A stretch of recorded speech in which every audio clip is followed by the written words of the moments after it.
ঢাকা ক্যাপিটালসের বিপক্ষে 10 উইকেটের জয়ের পর আজকে সিলেট টাইটান্সের বিপক্ষে 9 উইকেটের বড় জয়। চট্টগ্রাম রয়্যালস শেষ 2 ম্যাচে যে পারফরমেন্স দেখিয়েছে তাতে প্রশংসা করতেই হয় দুর্দান্ত। যদিও কমিটির টিম, তারপরেও বলতে হয় Mohammad Naim Sheikh back to back ম্যাচে 50 তুলে নিয়েছেন। ব্যাক টু ব্যাক ম্যাচে তাদের ওপেনিং পার্টনারশিপ 100+ রান। আপনি একবার চিন্তা করেছেন, আজকেও মোহাম্মদ নাঈম শেখ 37 বলে খেলেছেন 52 রানের দারুণ এক ইনিংস। সেই সাথে 53 বলে 73 রানের দারুণ এক ইনিংস খেলে দলকে জিতিয়েই মাঠ ছেড়েছেন অ্যাডাম রসিংটন। আর প্রথমে ব্যাটিং করতে নেমে সিলেট টাইটান্স মাত্র 126 রানের মধ্যেই থেমে গিয়েছিল। দলের হয়ে কেবল 41 বলে 44 রান আসে আজমতুল্লাহ ওমরজাইয়ের ব্যাট থেকে।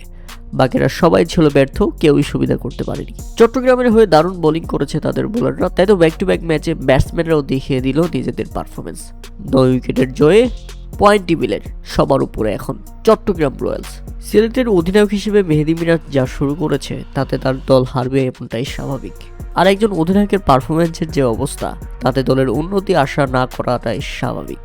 আজকের ম্যাচে ওপেনিং করতে নেমেছিলেন এবং সেখানেও তিনি ব্যর্থ, 6 বলে 5 রান করেছেন।